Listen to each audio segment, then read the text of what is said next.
بسم الله الرحمن الرحيم الحمد لله والصلاة والسلام على سيد المرسلين وعلى آله وصحبه وبارك وسلم تسليما كثيرا إلى يوم الدين أما بعد.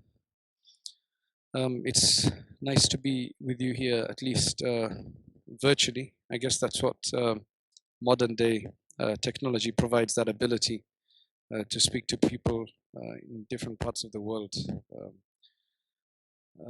Unfortunately, physically not being there,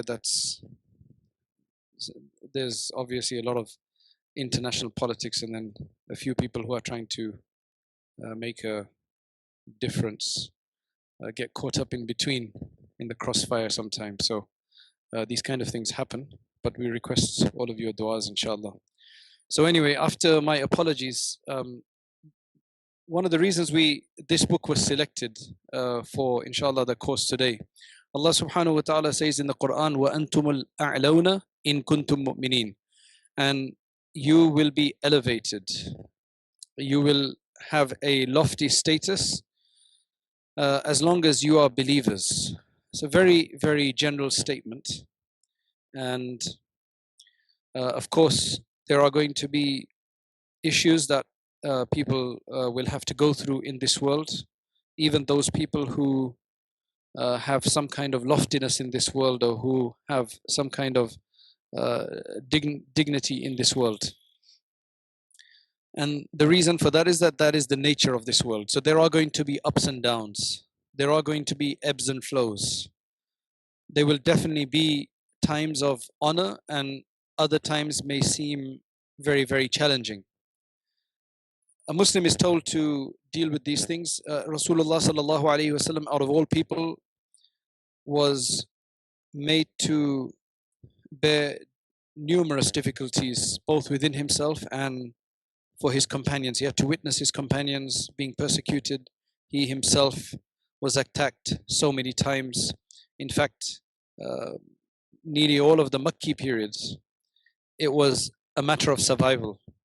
It was a matter of being the underdogs, you can say, being the people who would be oppressed by the majority of the area.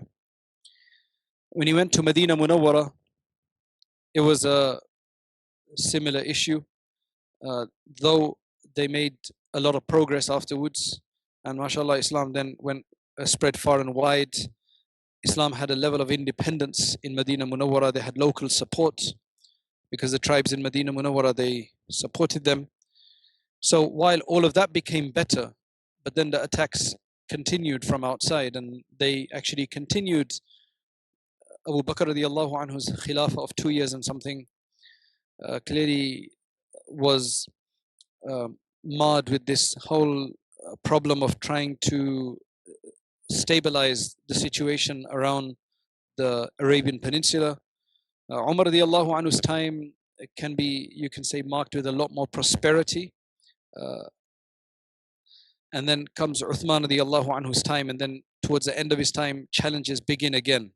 And then Ali radiallahu anhu's 4 years was again a massive turmoil, and that continued. And then after that, there was a very good period again during Muawiyah radiallahu anhu's time. And then after that, problems continued again when his son came and took the realm took the reins. That was Yazid. And then throughout the Umayyads and the Abbasids. So now this book that has everybody received a copy of this book? Or?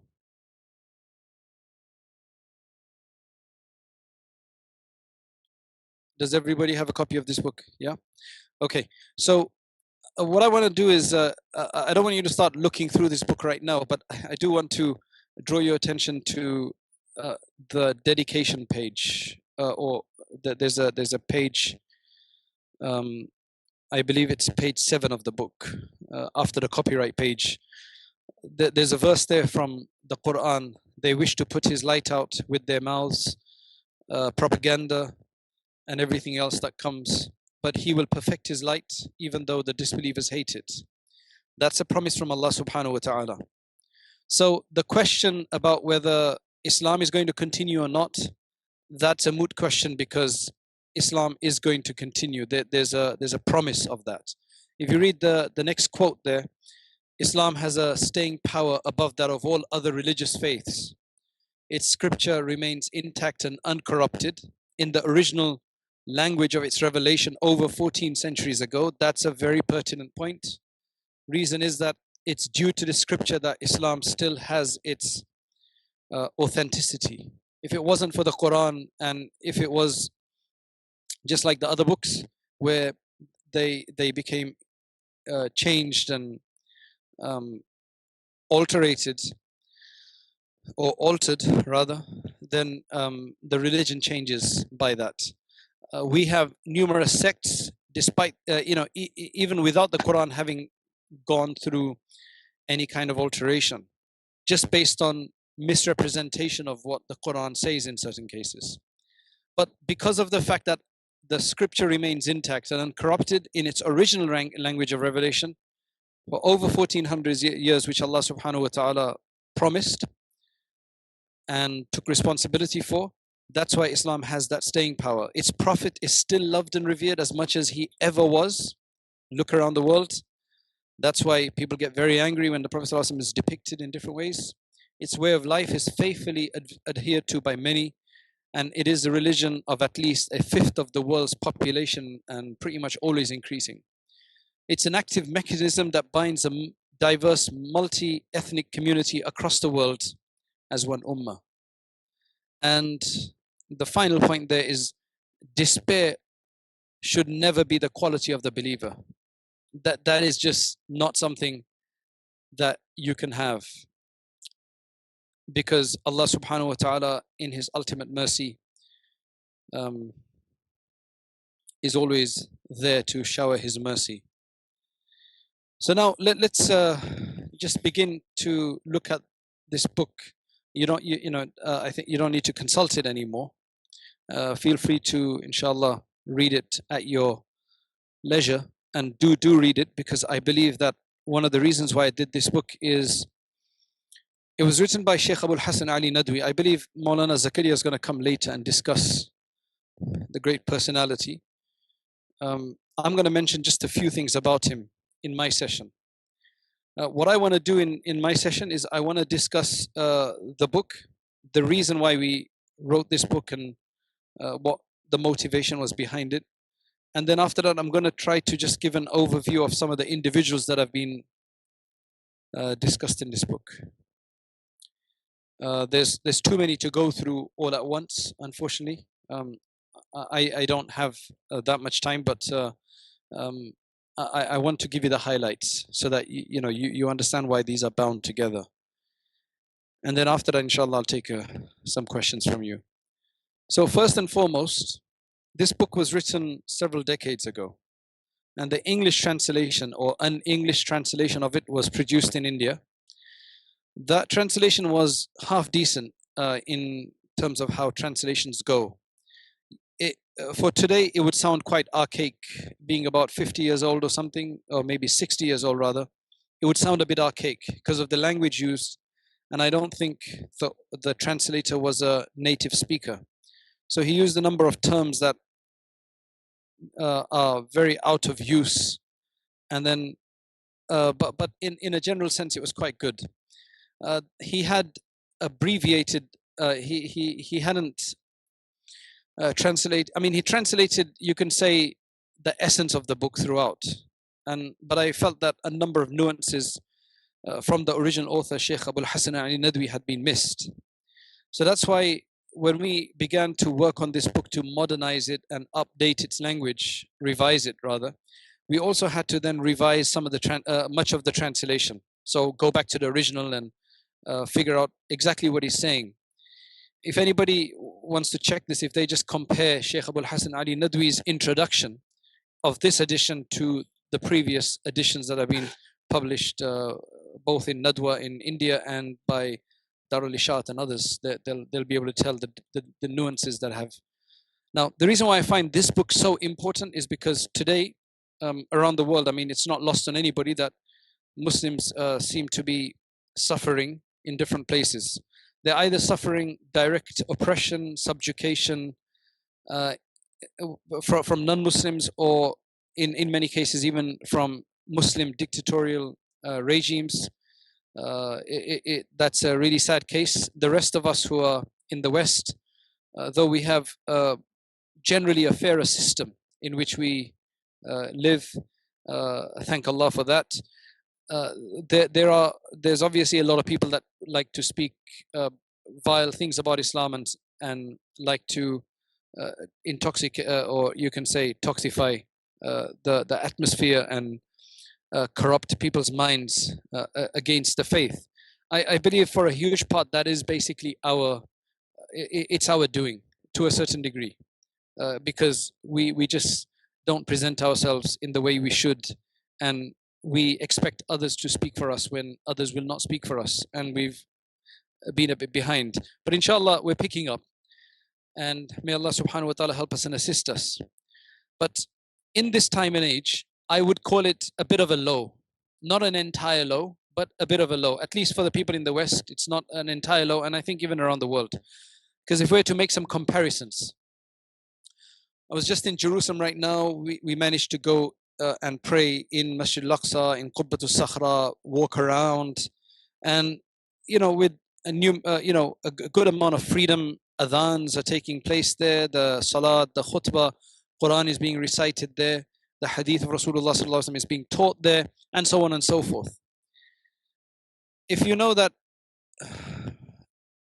several hundred years ago, the whole of the Aqsa complex, that entire area became a no-go area for Muslimin. The masjid was turned into a palace of sorts. The next door, Marwanid Musalla, was turned into the stables, which they call the Solomon stables or whatever. The Qubbat al-Sakhra itself became a cathedral with a church, with a golden cross on top, called the Templum Domini.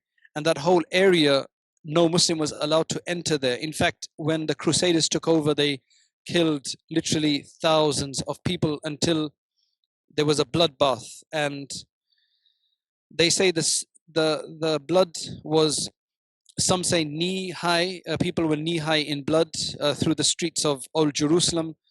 Some say ankle high. Either way, that was something that sounded very unbelievable to me when I first read this. And this is not something that Muslims are writing. This is something that non-Muslim historians of that time write about this. However, if any of you have been to Jerusalem, you'll actually see that it's very easy for the blood to be maybe even knee high if such madness takes place down there, because the streets are very narrow. It's a very old city, still very well maintained to a certain degree.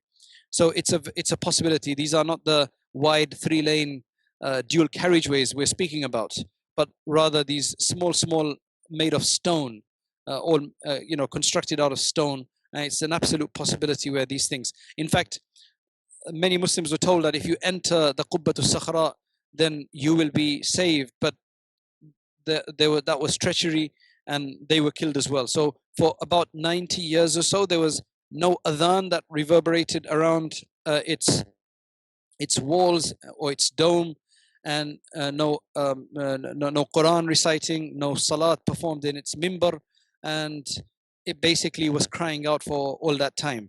So I won't say that at this time we are in the worst of situations.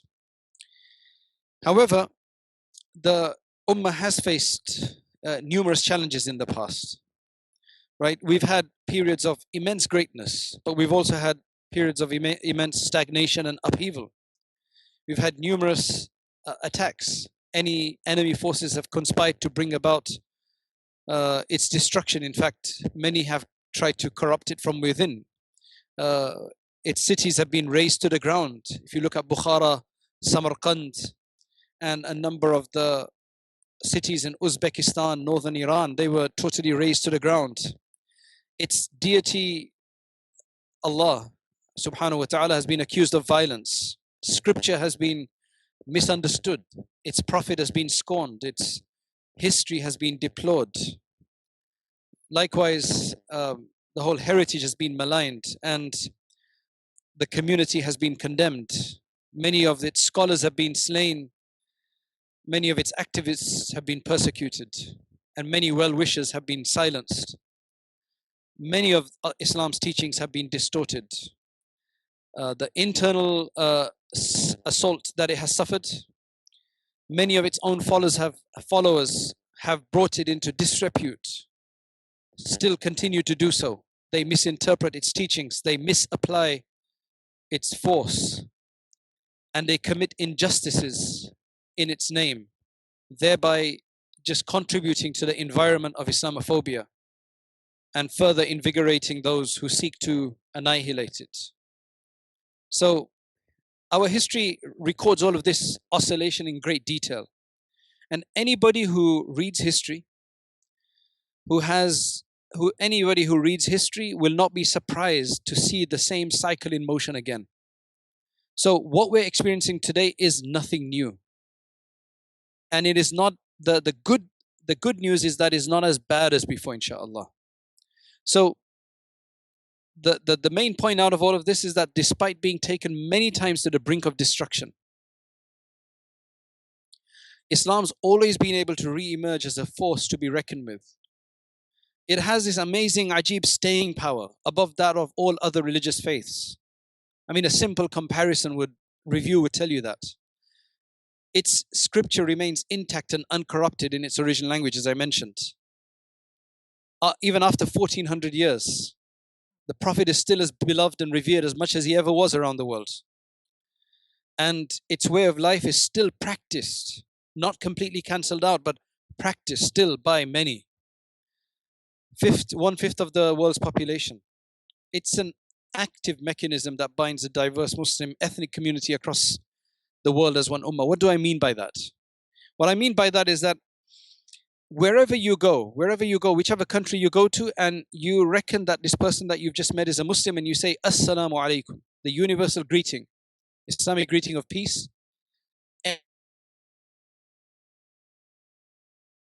anywhere in the world, these invisible barriers break down. You generally will elicit a friendly smile that will come, and you get a feeling of comfort and security. Not to say that you can trust every Muslim around the world, but generally speaking, when you say Assalamu alaikum, this magic word, you suddenly see these invisible walls just drop, regardless of who this person is. And that's the amazing power of this greeting of Islam. I mean, I don't know if you've ever thought about it like that, but saying salam to somebody like that and what it does. Muslims all over the world are able to break bread together in the name of Allah, right?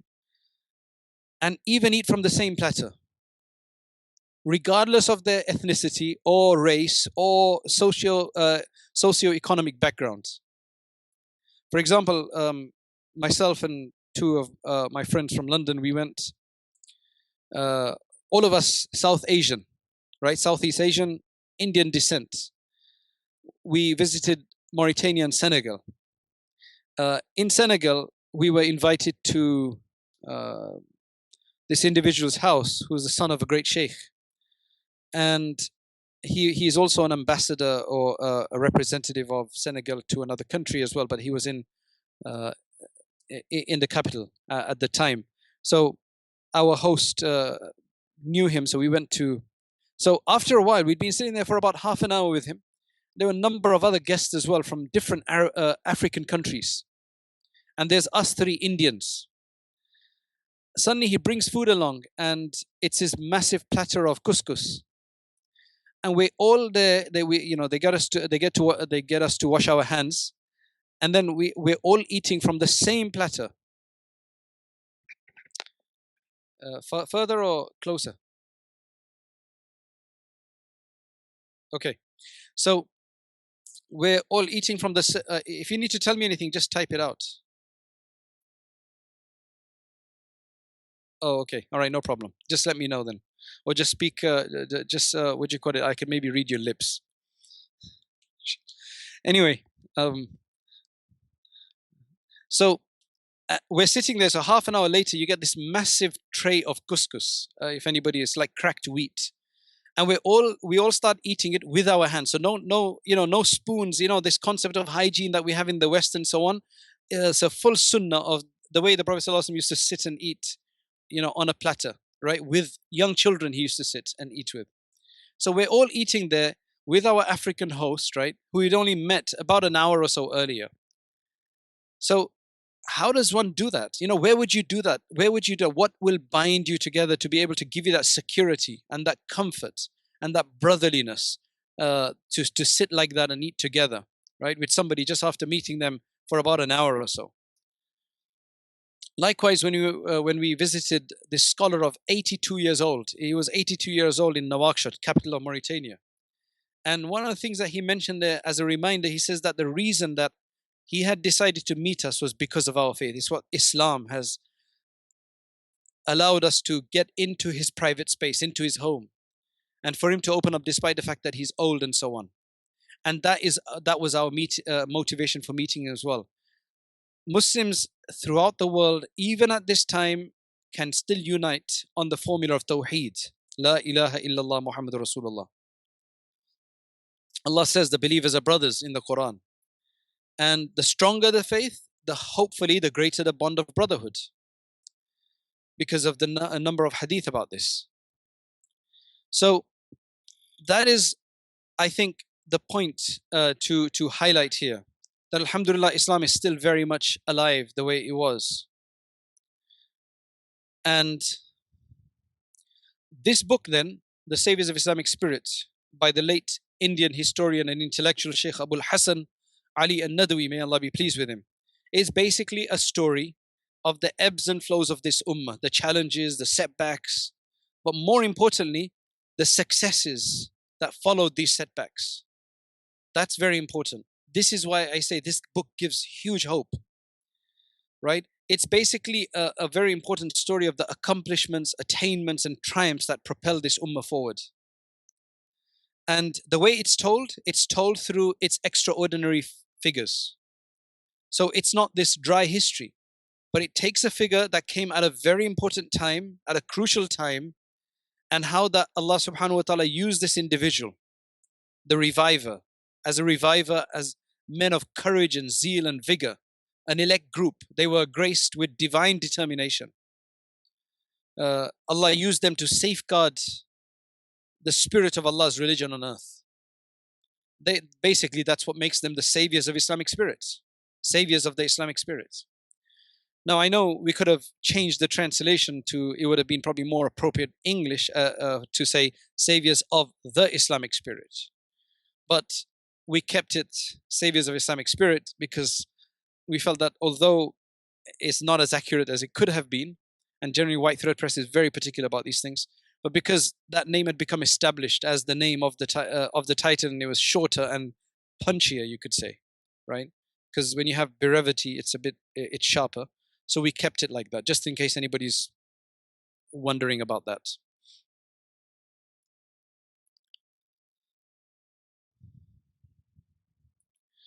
So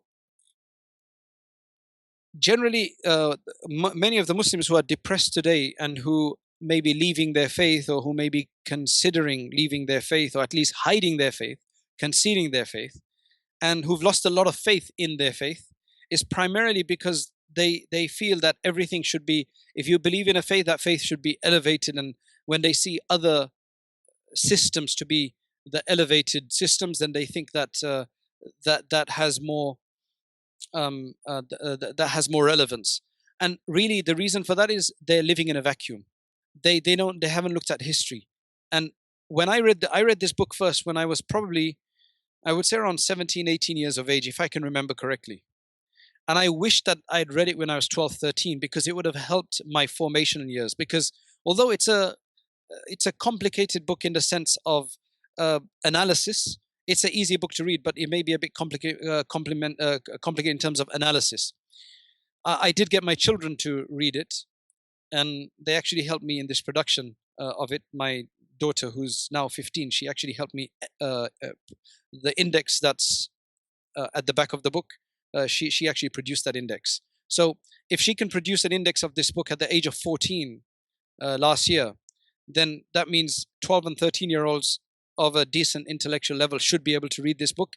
And inshallah, it should help them to understand the ups and downs, so that when they do see a setback in this world at this time, it will be very helpful. And when I talk about children, young people, then obviously anybody older, it will benefit them. And I really, this work has been 10 years in the making for me, because it just took a very long time. If we take another example of Baghdad, right? Baghdad is a massive problem today. I've met Iraqi Shias and Iraqi Sunnis. If I ask the Iraqi Shias, how's Baghdad? Oh, it's wonderful. Yes, you should visit. It's wonderful. There's no problem there. You ask the Iraqi Sunnis and they say, no, there's no way you can go there. You probably won't even get from your hotel, from the airport to the hotel alive, because essentially there's such a massive problem. The area of A'zamiyah, which is an area of Baghdad, like you have Moulton and Brampton and these areas of Toronto. So likewise, there's a very important area called A'zamiyah, named after Imam A'zam Abu Hanifa, an entire area, where his masjid is, where he's buried, right? That entire area, locality, is a very stronghold of Sunnis, but they're literally, you can say, confined there. Just for them from there to go to Baghdad airport is a massive, massive, massive risk. So that's how bad it is there right now. But despite the fact of how bad it is there right now, when the Tartars were there, after ravaging the many Muslim cities in Transoxiana and Khorasan, leveling them to the ground, they advanced to commit huge massacres in Baghdad, which was the capital of the Muslim Empire of the time. The records of that time, they tell us that over 1 million people were slaughtered in Baghdad alone. Just in Baghdad alone, over 1 million people, right? Which may have been nearly half of its population slaughtered in Baghdad alone. And the Khalif, there was some superstition among the Tartars, so they didn't kill the Khalif directly. They rolled him up in a carpet and beat him to death. And apparently that idea was actually given to them by another Muslim. Then the Muslims of Baghdad were compelled to participate in drinking bouts. During the month of Ramadan, wine was sprinkled into the masjids. And of course, the call to prayer, adhan, was prohibited. So we've had the shock and awe campaigns of the recent times on Baghdad. But look at what I'm explaining to you of previous times. Now, this shouldn't make us complacent, but what I'm trying to do is save ourselves from depression and to say that hope can always be there. Now, let me bring you one more thing. There's a book, a small treatise that was written by Allama Suyuti. And the reason why I bring this up is, there's this entire discussion of Armageddon, both among the Muslims and also among many Christians. In fact, some Christians are so extreme about this that every major catastrophe of the world, for them brings about these really weird ideas that they've had numerous prophecies and they haven't worked out, and they really get themselves riled up about it. And you have numerous people who are waiting for the Mahdi and feel that everything is lost until that happens. And I'm here to tell you that not necessarily. Things could become so much better even before the Mahdi radiallahu anhu appears, right? And yes, things are bad, but we've had it worse. And let me give you a very interesting point. Have any of you heard of Allama Suyuti's book called Al-Kashf an Mujawazat Hadhihi al-Umma al-Alf? Basically a treatise on the passage of this ummah through the millennium. When I say the millennium, I mean the Islamic millennium. Right now we're in 1437, right? 1437. And basically, when it was Imam Suyuti passed away in 911 Hijri. So about, you can say 89 years before the first Islamic millennium. He wrote this book before then. He wrote it in probably the 890s, right? 890 to 900, between that time. The reason he wrote this book, right? The reason he wrote this book is because there was another scholar of his time who took a number of narrations that are those, you can say, narrations, foretellings of the future, and basically he prophesied that Qiyamah will come. This ummah will not go beyond the first millennium, Islamic millennium, beyond the first 1,000 years. Now we are in 1437, so we've gone 437 years beyond that. But people before the 1,000 were thinking about the end coming at 1,000, just like people thought of the second Gregorian millennium bug. You remember there was a massive discussion before then, for those who remember that, in the late 1990s. Anyway, so Imam Suyuti had to write this book And what's most amazing about this book is that although he was trying to dispel the ideas of the coming of Qiyamah before the 1000 millennium, and that's why he wrote this book saying that the Ummah will pass beyond the 1000. He did predict that the Qiyamah will come before the 1500s.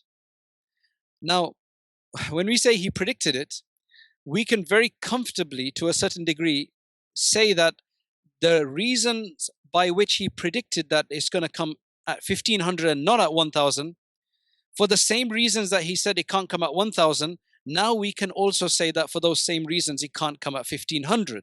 And I'll tell you why. Right? Basically, what Imam Suyuti did was that he predicted that the world would not endure beyond 1500.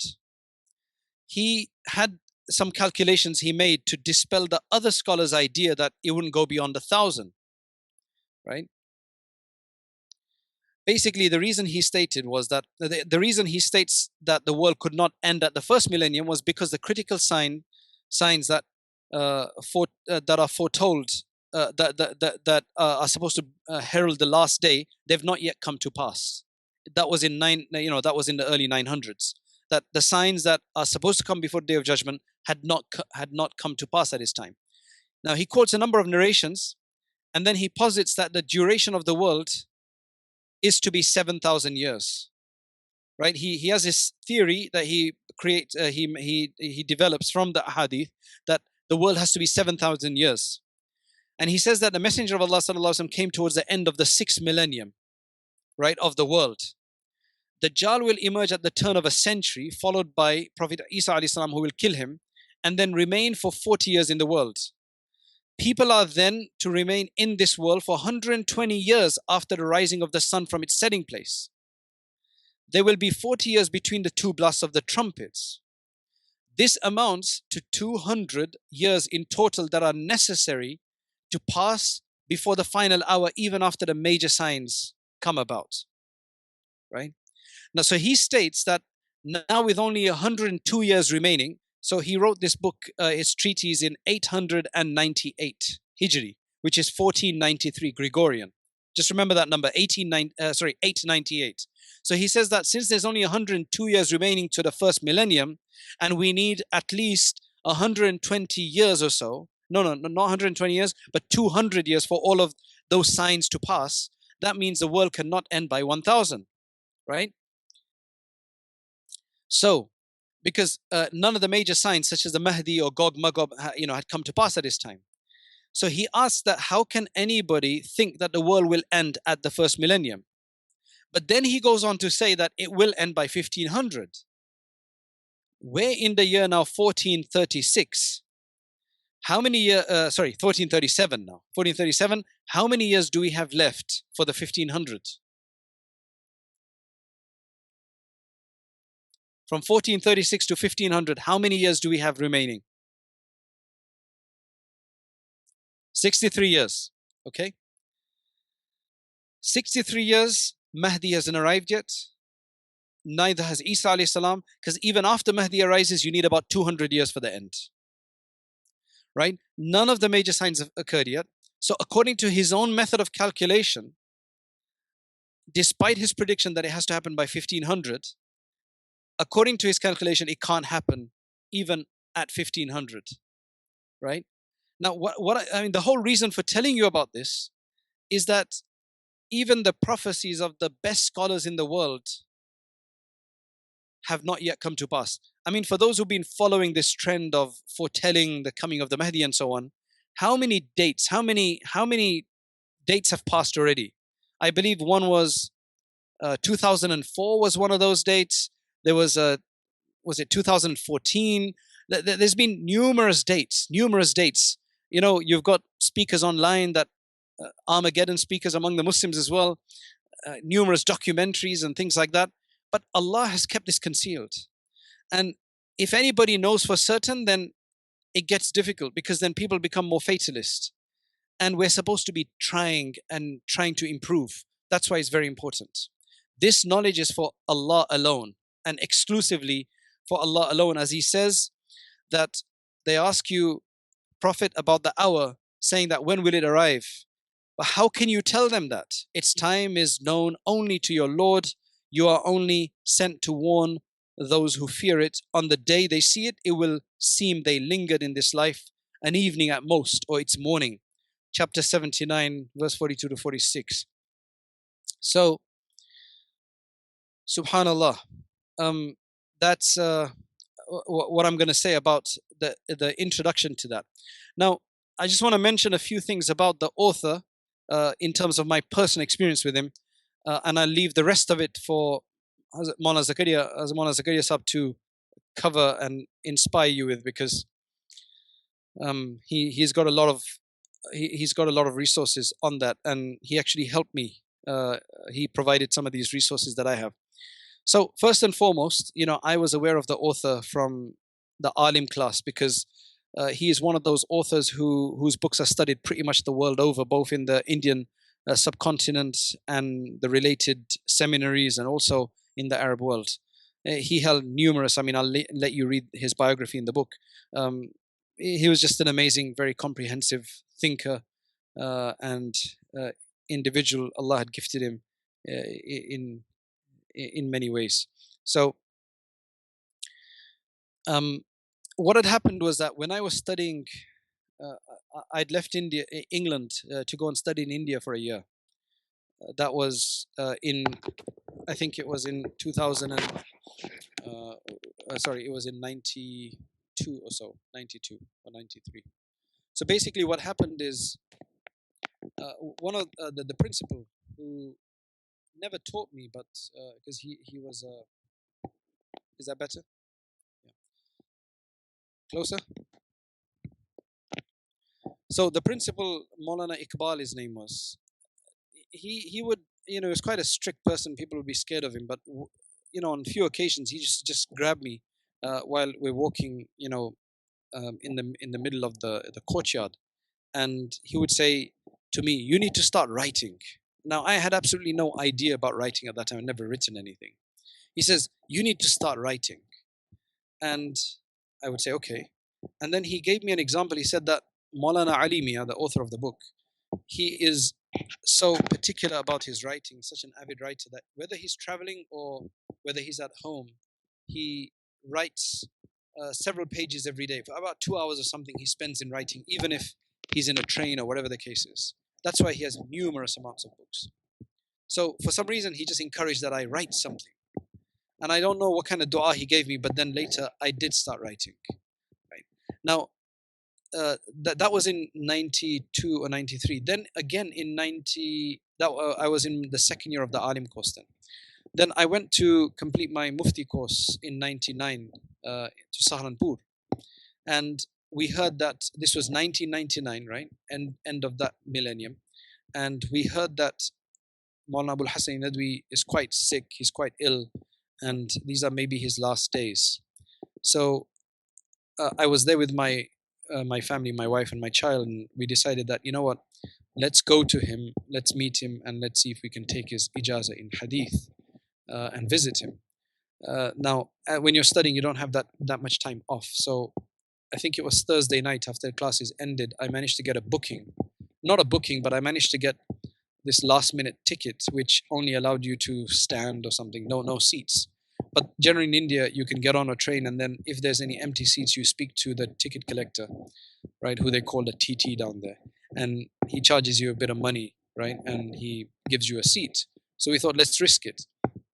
So we got on, and it's an overnight 9-hour train ride, right, from Saharanpur to Lucknow, which is from western UP to eastern UP. So when we got on, we spoke to the ticket collector, and he only managed to find one sleeping berth, right? And so each compartment becomes 6 sleeping berths. And so basically, I managed to get that one, put my wife on there with my young son. He was about a year old or something, and I laid out a sheet on the floor of those dirty trains and slept on that. Spent the night on there. I don't think I'd be able to ever do that again. But that was something that had some weird himma to do at the time. Anyway, we got to Saharanpur, to Lucknow, and then uh, we we either met Shaykh Abul Hasan Ali or got the news to him that somebody's come here to take your ijazah or whatever the case is. And we got there, we found out that there's no place for women in the mehman khana, in their guest house. So alhamdulillah, we did manage. The madrasa is actually quite distant from the city itself, so getting a hotel and all that kind of stuff is a lot more complicated, especially in those days. But mashallah, there was one teacher there who managed to host us, host my wife at least, and I stayed in the mehman khana. The next morning I went there, and they'd given me a time of 10 o'clock, if I remember correctly, and then I'm waiting for him in the adjacent room, and he's sitting in this room alone doing some dhikr. Somebody told him at around 10 o'clock that, look, or 10:20 or something, that somebody, he said, just wait.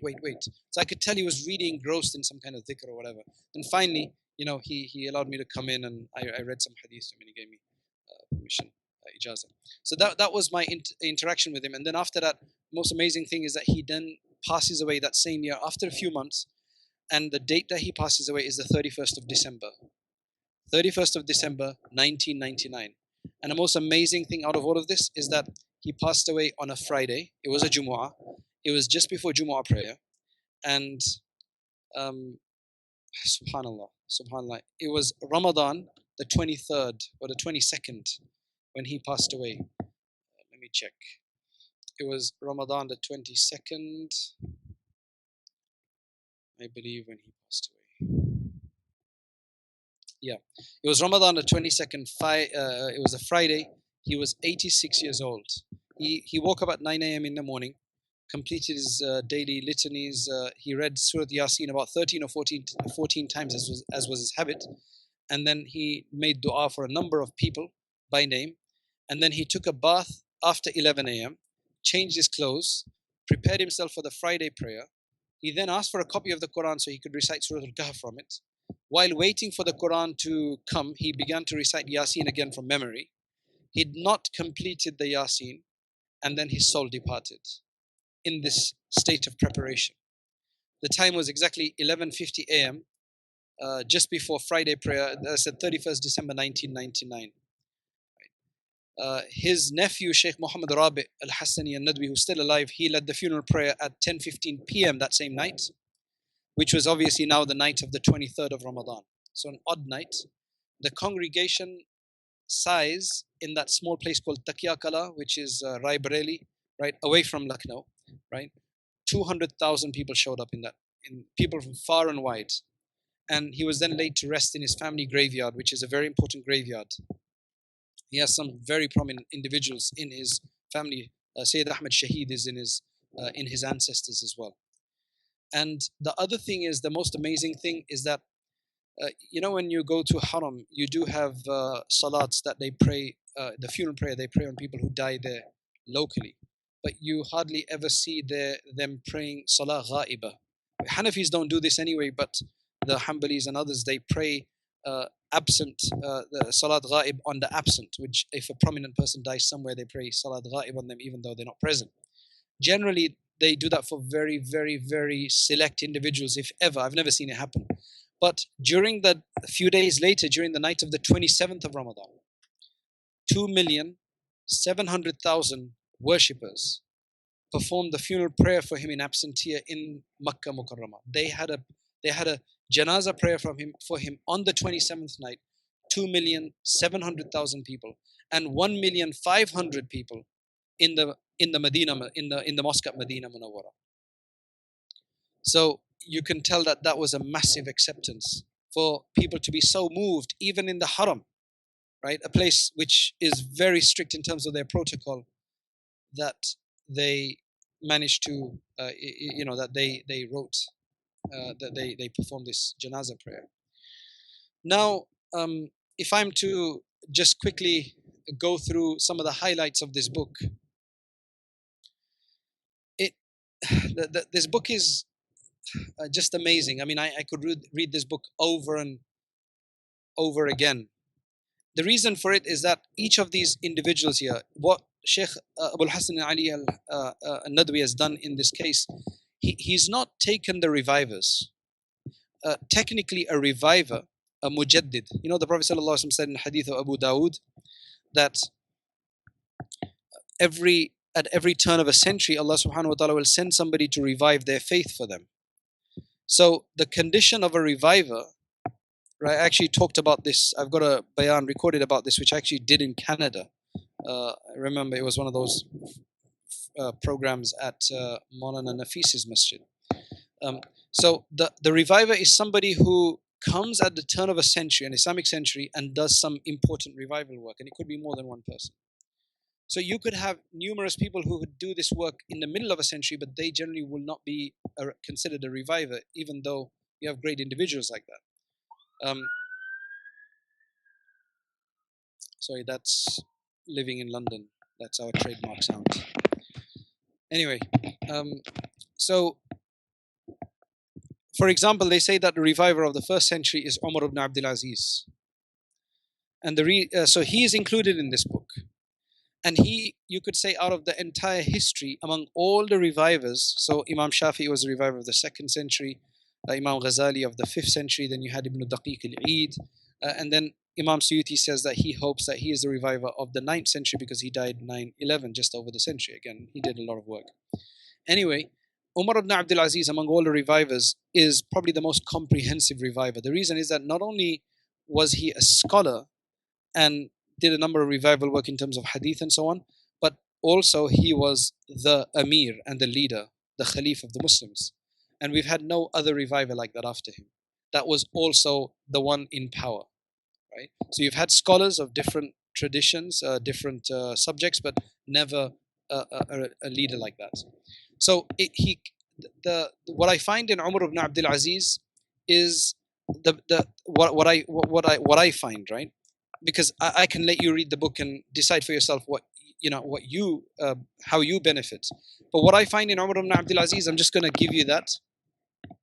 Umar ibn Abdul Aziz tells us that in his just 2 years and 4 or 5 months of Khilafah, after being somewhat of a playboy, using the most expensive perfumes and so on, when he was given the Khalif, when he became the Khalif after his cousin Sulaiman ibn Abdul Malik, whose children were too young to continue, take on the Khilafah from him, somebody suggested to Sulaiman ibn Abdul Malik that give it to your cousin.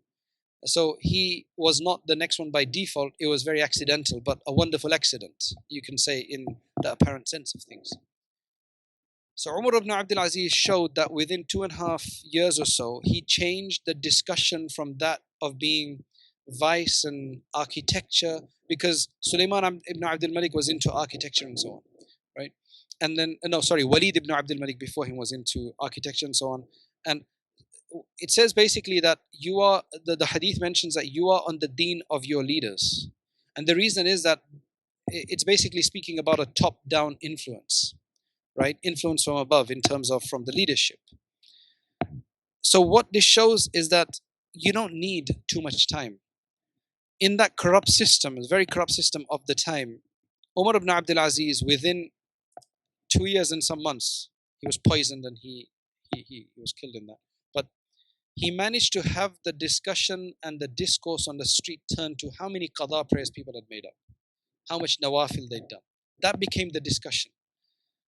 The fairness and the justice that was spread by him was to such a degree that the North African Muslim states, a zakat collector collected the zakat, and then he was not able to find anybody below the nisab that was eligible to accept zakat from him in Northern Africa, right? In a place that's generally considered to be known for its poverty nowadays, right?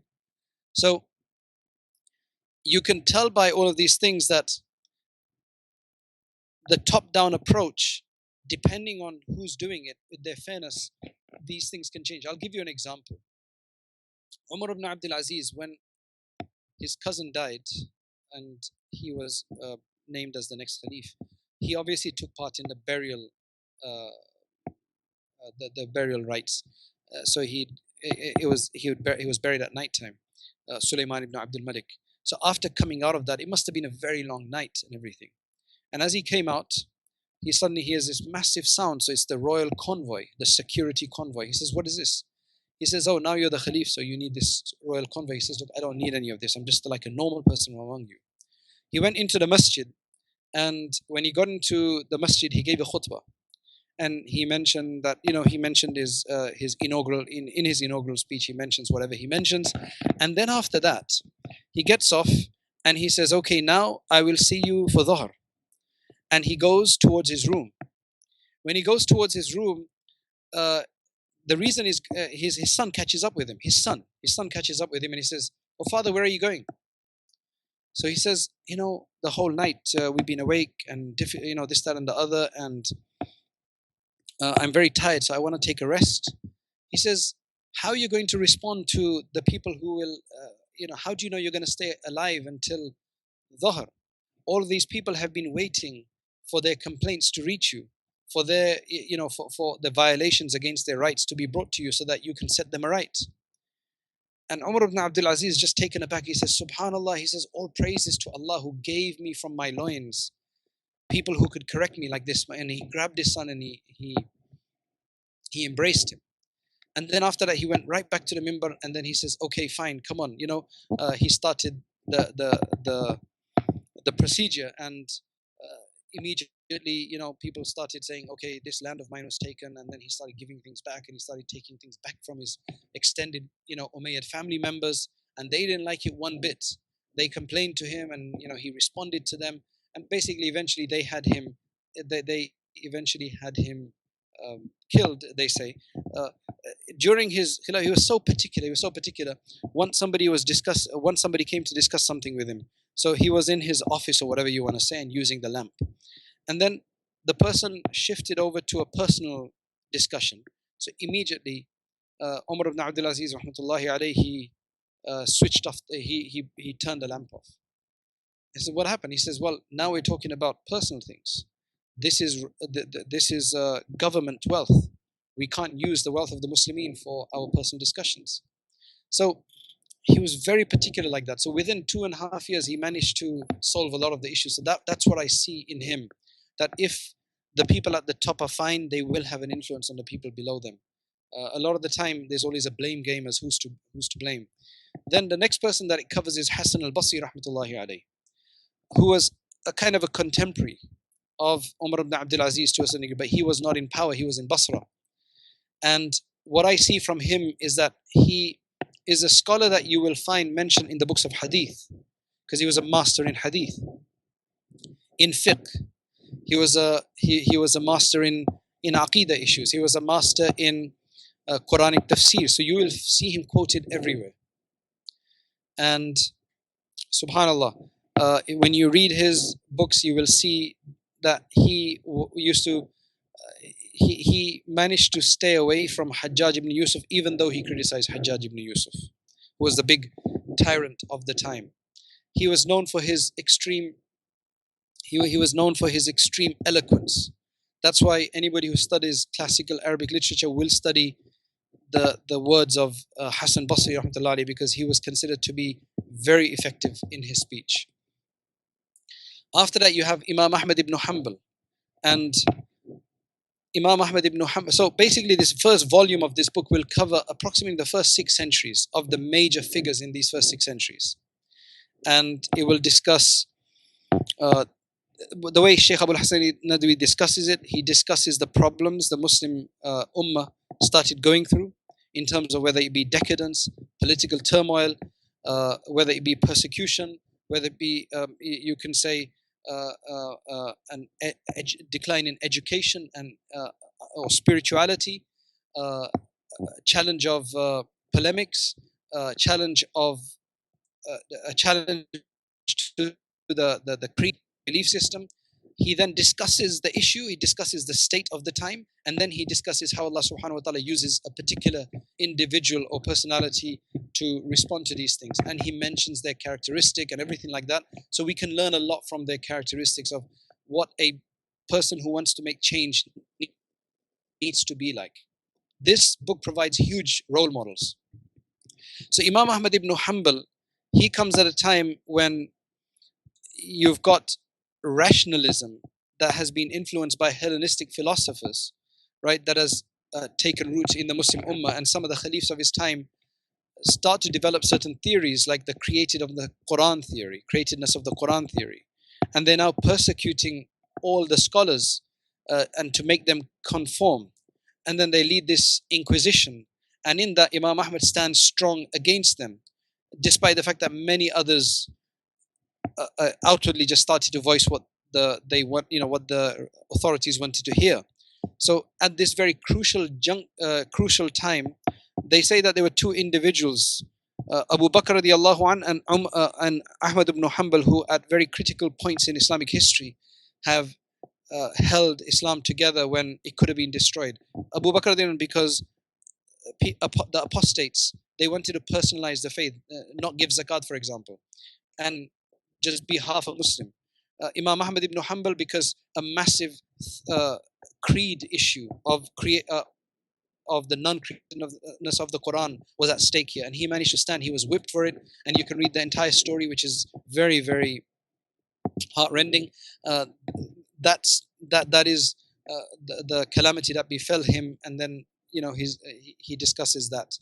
So he stands up against those issues. Then you had Abul Hasan al-Ash'ari, who continues to deal with the ascendancy of the Mu'tazilites and their rationalism, and how he, in an academic way, manages to respond to them. Then you have Abu Hamid al-Ghazali, who then deals with philosophy itself, because eventually Hellenistic philosophers took a lot of strength and gained a lot of strength, and he managed to deal with them. He deals with a number of other issues. He's one of my favorites in this book, him and Shaykh Abu al-Faraj ibn al-Jawzi. I don't think I can do justice to him in this small amount of time. Imam Ghazali, but basically he does the influence he has is on numerous levels, especially in terms of spirituality. They say he is responsible for allowing focus on spirituality to become mainstream. Then you have Shaykh Abdul Qadir Jilani, who again very particularly discusses the whole spirituality issue. And he discovers that after his great success in Baghdad, where even the rulers, the governors, etc., would attend his gatherings, but once you got beyond that, then how was he going to spread the virtue? So then that's why he then Shaykh Abul Hasan discusses how he started the whole tariqah, or rather you can say formalized the whole tariqah system, which means of the Sufi orders and Sufi lineages. They start from him, because he then took on, you can say, students and aspirants, and then sent them to different places, and they became very, very successful, like Suhrawardi and other people who came through Baghdad. So again, he's from Baghdad. After Ghazali leaves, he's in Baghdad in the 6th century. Then after that, you have in Baghdad again Abul Faraj ibn al-Jawzi. This just amazing scholar, right? Amazing scholar, absolutely lofty aspirations, encyclopedic knowledge, his character, his insightful understanding, his widespread ability to. It was just amazing, the kind of contributions that he has provided. Then, of course, you have Nuruddin Zangi and Salahuddin al-Ayyubi. I'm sure they're a lot more well known to everybody, but this book discusses that side of them, and so this is more of, you can say, to do with the politics of the time and the rule of the time, and then comes Izzuddin ibn Abd salam. Now, when you read Izzuddin ibn Abd salam's story, you'll say that you've never read you've never heard about a person like him. He was so bold. He was just so bold.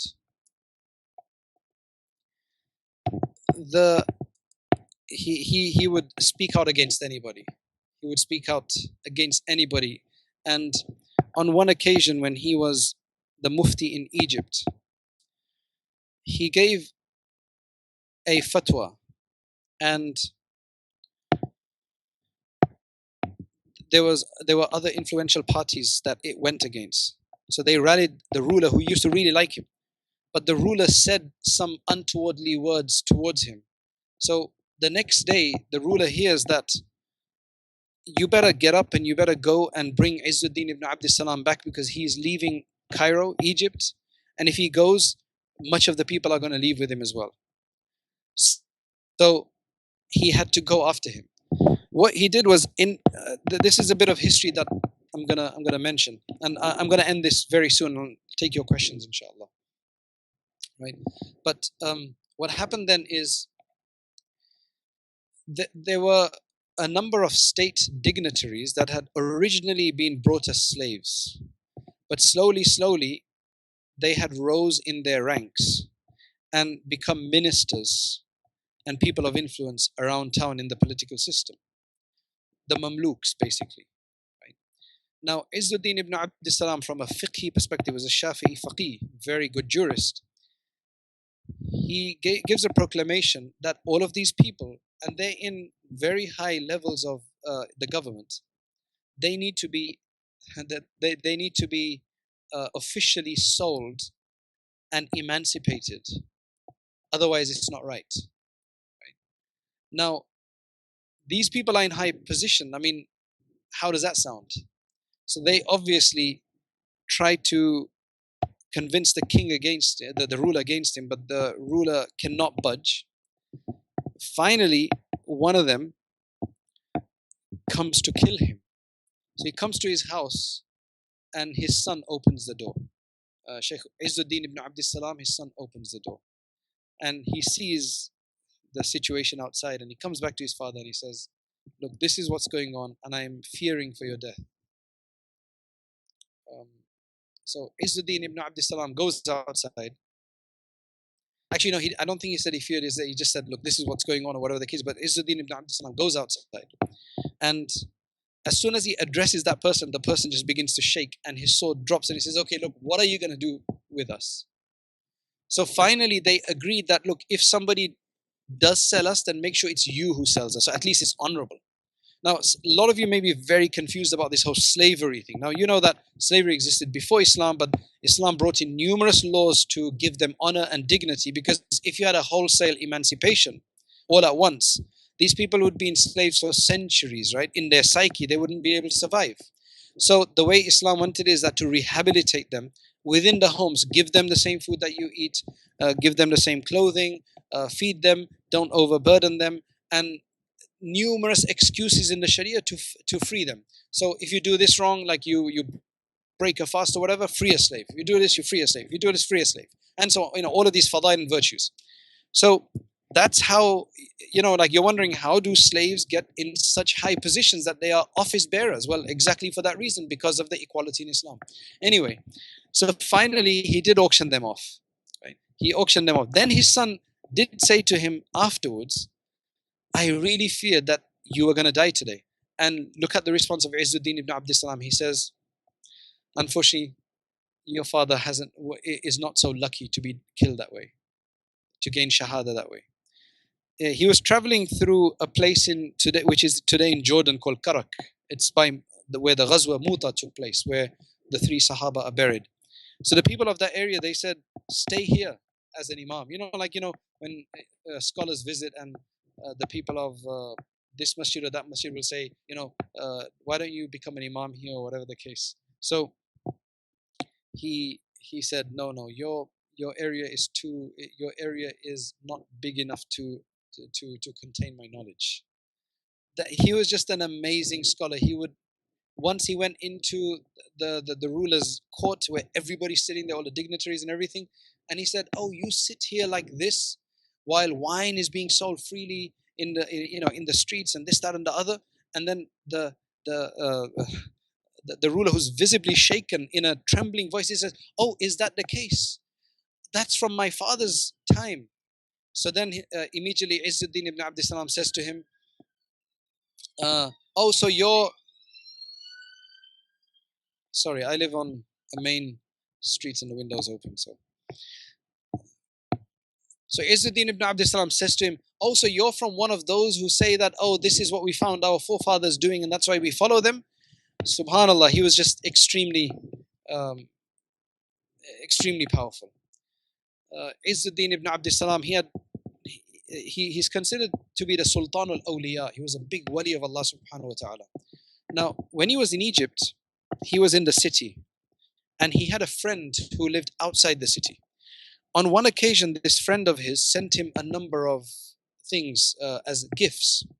Maybe some olives, maybe this, that, and the other. But one of them was some cheese. You know, the Arabic cheese that you have, the white stuff, right? I think it was that. So the messenger, the person who was sent with it, as he was walking along with all of these gifts in a basket or whatever it is, the cheese, it fell and the cheese became dirty, right? Soiled. So he decided to discard that cheese, and then buy some cheese which was being sold on the way. So he tried to replace it, right? And it was some, he bought some cheese, and then he came to Izzuddin ibn Abd salam. He presented the gifts to Izzuddin ibn Abd salam on behalf of, his, in behalf of the friend. And Izzuddin ibn Abd salam, he accepted everything except the cheese. And he said, I smell Nasraniya from here. I smell basically Christianity from here. Now, what a strange remark. But upon inquiring, what happened is that he had purchased it from some, the person he'd purchased it from, the manufacturer, was a Christian. That's how much insight Allah subhanahu wa ta'ala, unveiling, revelation, whatever you want to call it, right? That's what he had. This is the Sultan al-Awliya we're speaking about. He is also the one who rallied the ruler of his time. So the 12th chapter in his book is about the Tartars. And again, I'll let you read that because it's a huge, huge history. But with a great ending, the same people who'd come in and destroyed all of these lands suddenly become the bearers of Islam, right? Torchbearers of Islam. But I say it is Izzuddin ibn Abd salam who starts his whole revolution against the Tartars. Because as you probably know from history, the Tartars were a formidable force, and so-called invincible force in a sense. It became well known during their time that they could not be beaten. And they just swept through land after land after land. Eventually they got to Syria. Damascus was taken, so many people were killed, and so on and so forth. The next place was going to be Cairo, Egypt. Now Izzuddin ibn Abd salam is there, and he rallies the king and he gives him the himmah, and he says, look, you're going to have to attack first. So finally the king takes his advice, the ruler takes his advice, and then under, I believe it was Sultan Baybars, there is a massive battle that takes place, and the Muslims are victorious against the Tartars, the first Tartar defeat. And then after that, alhamdulillah, the tables turn, and then many of the Tartars, they eventually become Muslim. So basically, that is an overall coverage of the book, right? Unfortunately, I'm not there with you. Otherwise, I would have enjoyed it a lot more. I'm actually going to sit in front of a screen here and just imagine the people who are sitting there. But that's the way things are. I'll give you a few minutes, and about a minute or so, and then after that I'll come and take some questions, inshallah, for a few minutes, inshallah, if you've got any questions related.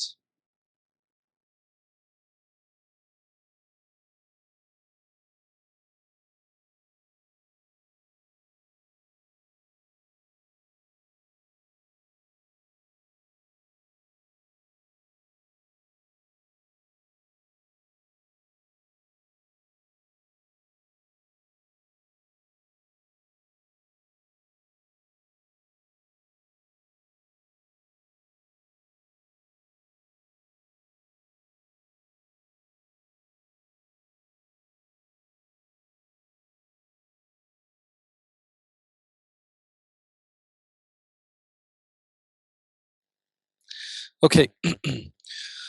I'm going to leave a lot of these questions for Maulana Hazrat Maulana Zakaria Sahab to answer, because I see there's a bright light in that.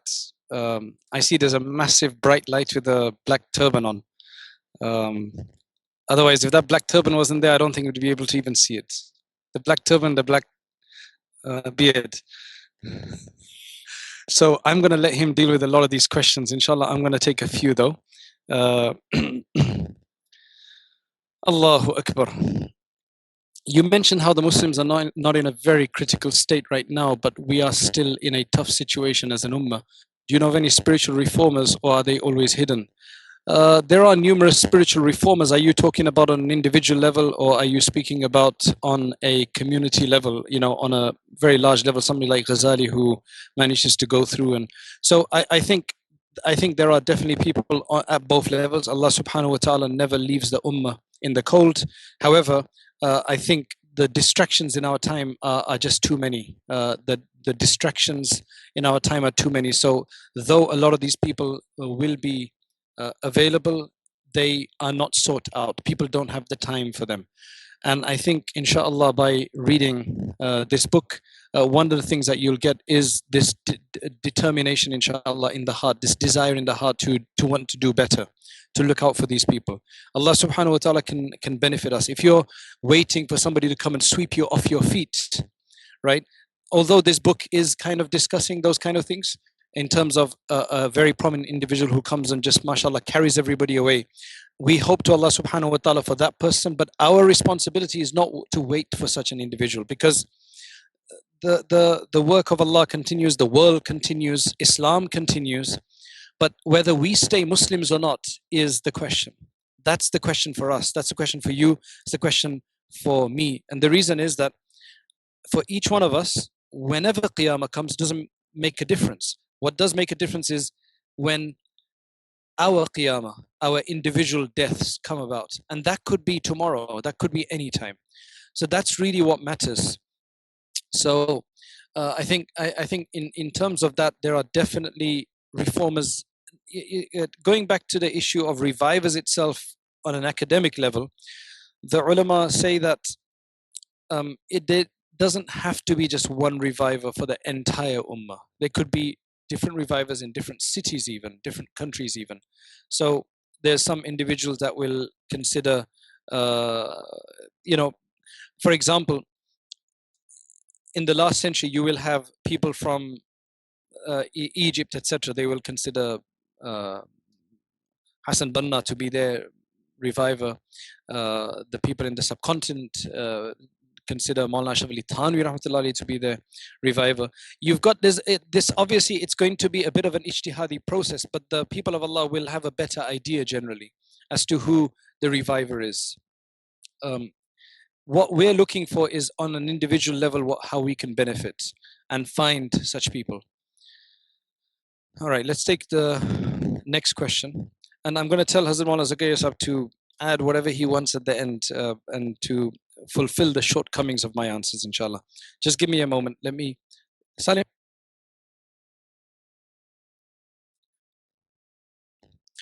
Okay, next question. How can we as a community, the imams, teachers, and scholars make sure we can include the... Ya Allah, we can include the something... Okay, single mothers in the community. What can we do? What actions can be taken in... I think you need to write that one out again. I couldn't get that one. Yeah, go ahead.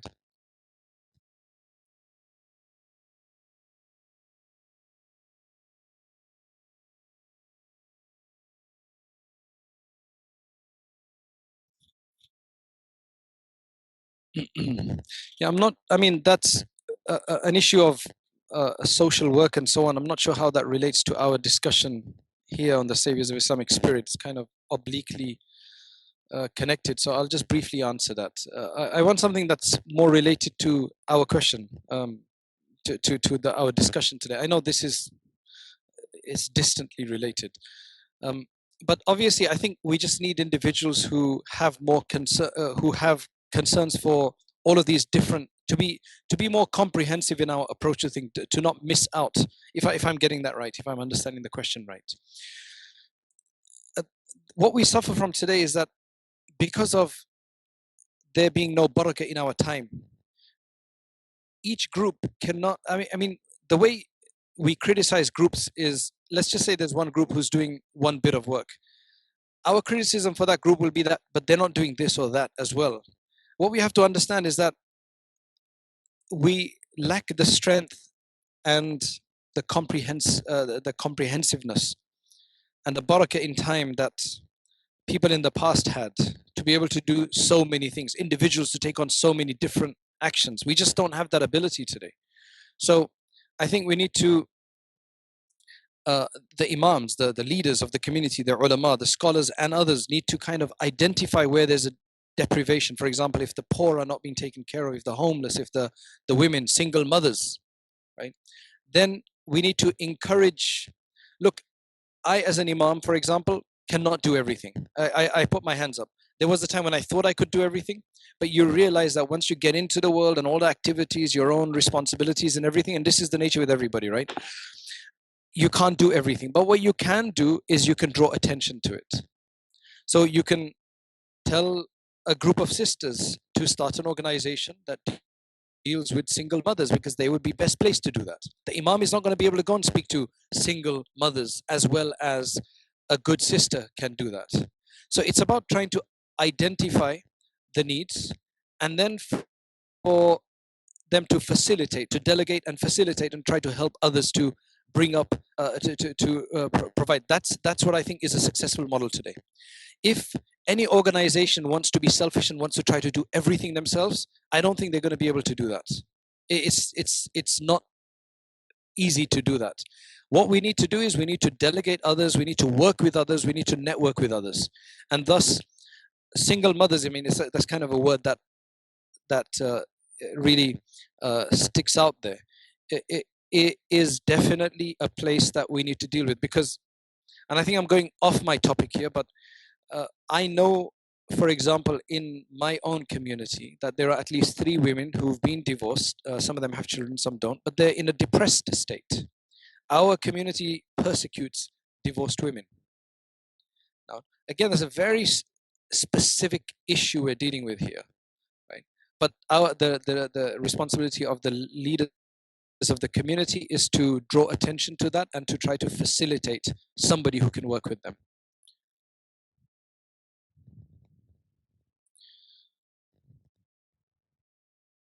Yep.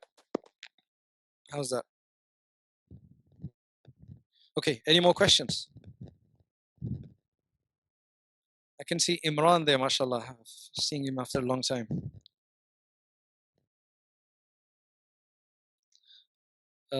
I only see 2 questions here.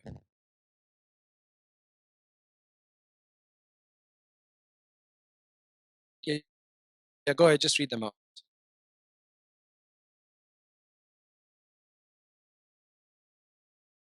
I answered that one.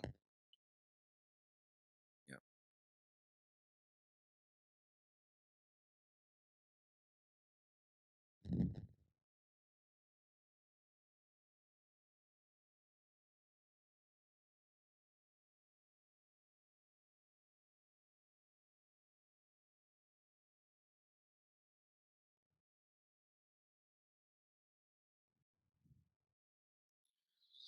I think it's a complicated question. I think the answer, I think I've provided the answer in the other one, where I don't think, I think number one, awareness.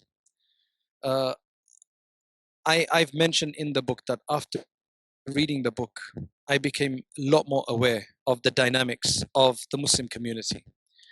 And what this book is supposed to help us do is to rise beyond these restrictions, these boundaries, these inhibitions that we have of my family, my this, my that, whatever, and try to look beyond that for the common good. Much of the detriment to the Muslim world today is because of these selfish constraints that people have made for themselves. We really need to, and I think in the West we have this ability to maybe provide a model. Why do I say in the West? Not because of the West, but because we are cosmopolitan societies. We have really diverse cultures that have to come together, right? I don't know if I see much diversity there in Al-Rashaad Center right now, from what I can see. But what I mean is people from different countries, different ethnicities coming together for the common good. If we can do it here, then we hope that other people can do it elsewhere. But I think we also have to recognize at the back of our mind that you, any kind of utopian idea or an idealism, which uh, kind of tries to provide this, this ideal that everything has to be perfect and there's going to be no there's not, you can get a situation where there's no problems. There's always been problems. I think it's about how to not get drowned in those problems, try to look beyond those for the few individuals at least, while even others may be taking those problems on board, and to try to blaze a path forward. You get this question a lot. I think it ties into it. Why do we have differences among us? Why are there Sunni, Shias, this, that, and the other, whatever the case is? Now, if anybody's going to be fixated on those problems and consider them to be a barrier, and they are a barrier, but if they consider them to be a completely solid wall beyond which there's no, you can't traverse beyond it, then that's where they stump themselves. I think what's important is to understand we are going to have these problems. These problems are here to stay. Once I've got that in my mind, that these problems are here to stay, let us see how we can work around it. Let's see how we can build a bridge over that problem. One is that you got a difference of opinion with somebody, you're of a different manhaj or a different methodology. Now you've put a wall between yourself and that person, and you want that wall to be diminished before you think you can do anything. Let's forget that. Keep the walls there, because you may want the walls to go, but others are not, and they are in the majority maybe. So let's build a bridge over that wall, or on the side of that wall, or through that wall somehow, right? That I think increasingly so. This is what I think is the way forward. Don't try to resolve differences that have not been resolved for years, centuries. Try to work beyond them for the common good. Talk to them and say, look, right now, this is not the time to discuss these petty differences that have been discussed by our ulama for centuries. Let us work towards the common good. Let's meet up on some ideas and some issues. When they see, look, everybody might not even agree with you, but if two groups begin to do this and work for the common good, because we got a lot of, we've got to defend ourselves here, right? I think that may be one way to do this, to go beyond. The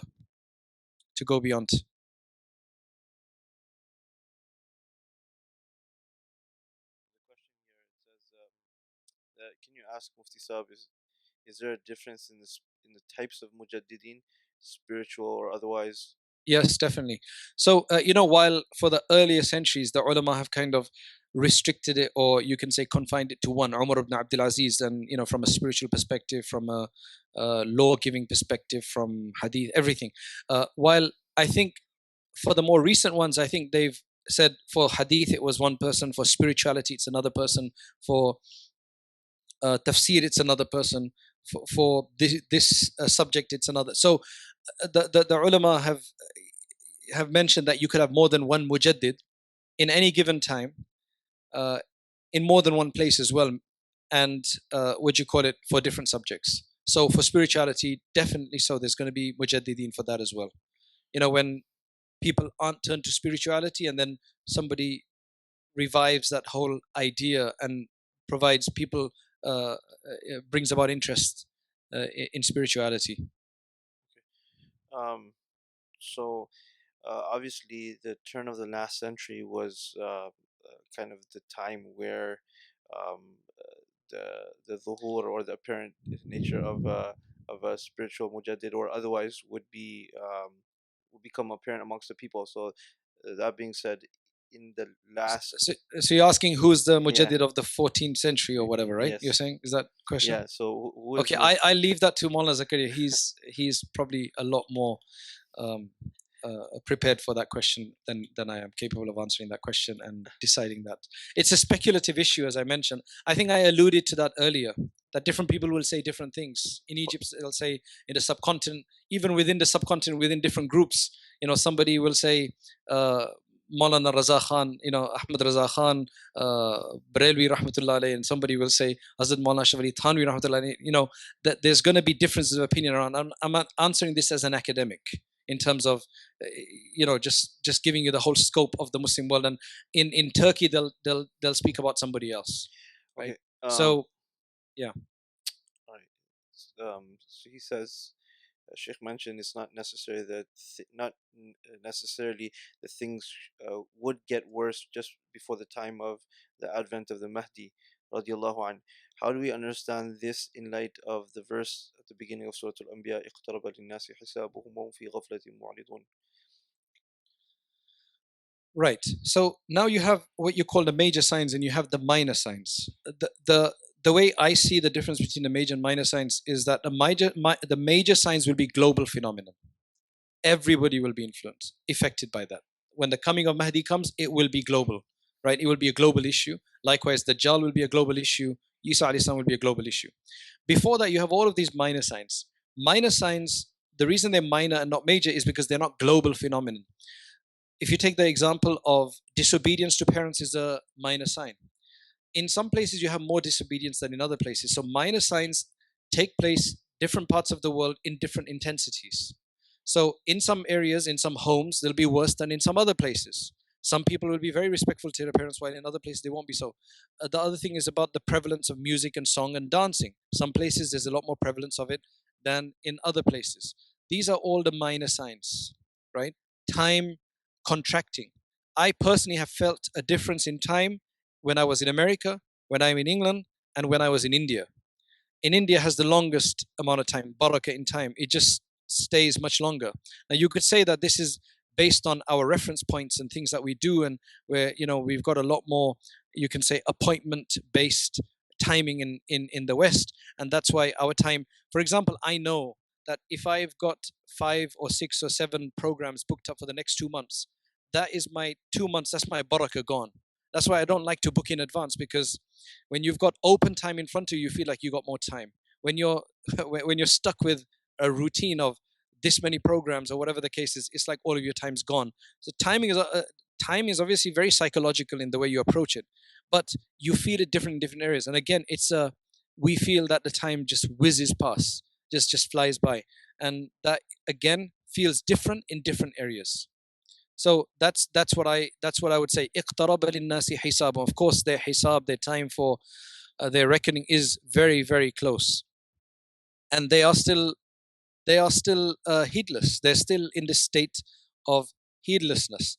That is always going to be the case, because compared to before, the Prophet ﷺ said that I was sent with the qiyamah like my two fingers. The way he explains two fingers. Now, some ulama mention that you see this the difference between the middle finger and the, the index finger. I'm not doing it the other way around, by the way. I'm doing it this way around. So that's the difference between qiyamah, right?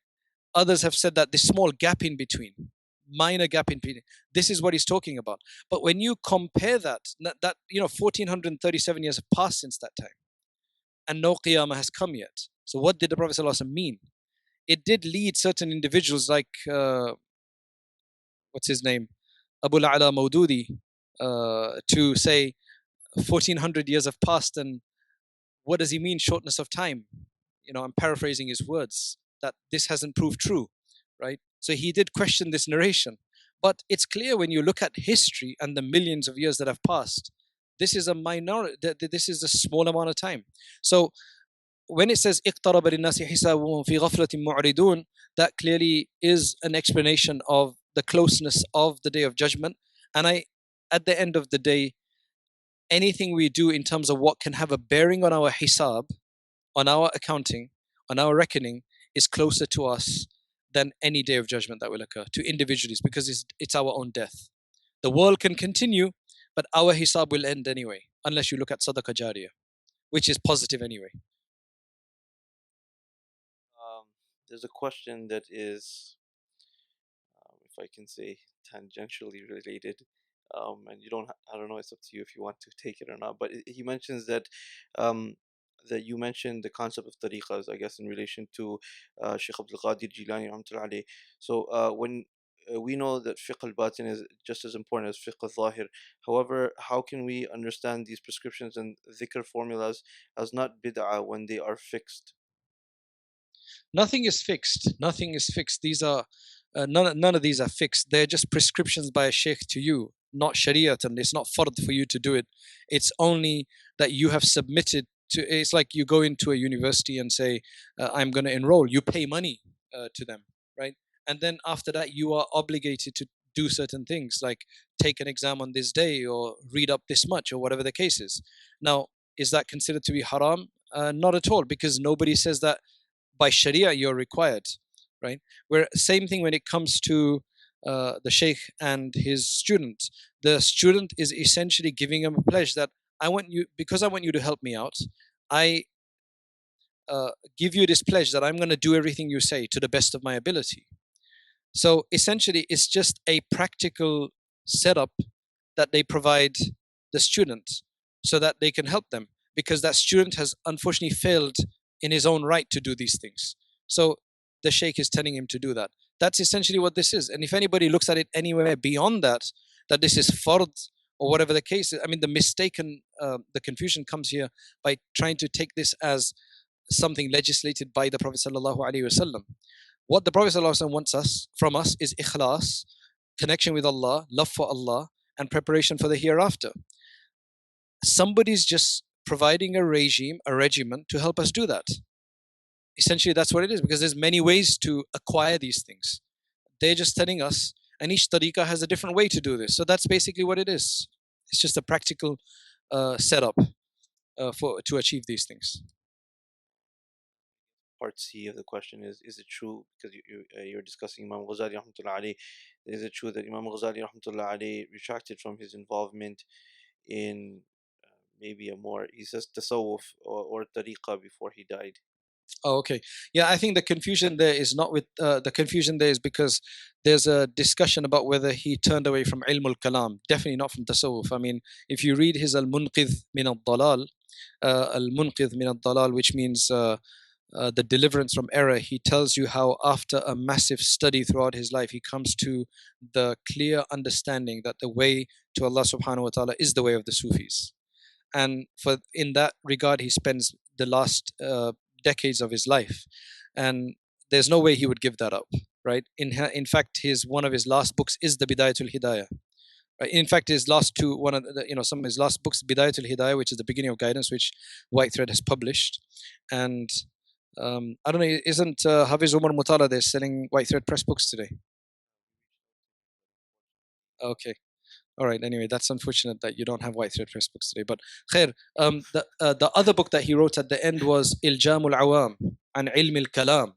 So it's the extreme theology, the theological discussions, the hair-splitting debates on creedal, ancillary creedal issues. That is what people say that he may have, he warned against. And it seems like he may have, turned to a different discussion instead of that. But in terms of tasawwuf, there's no, this is the first time I'm actually hearing that that's even a question. Okay.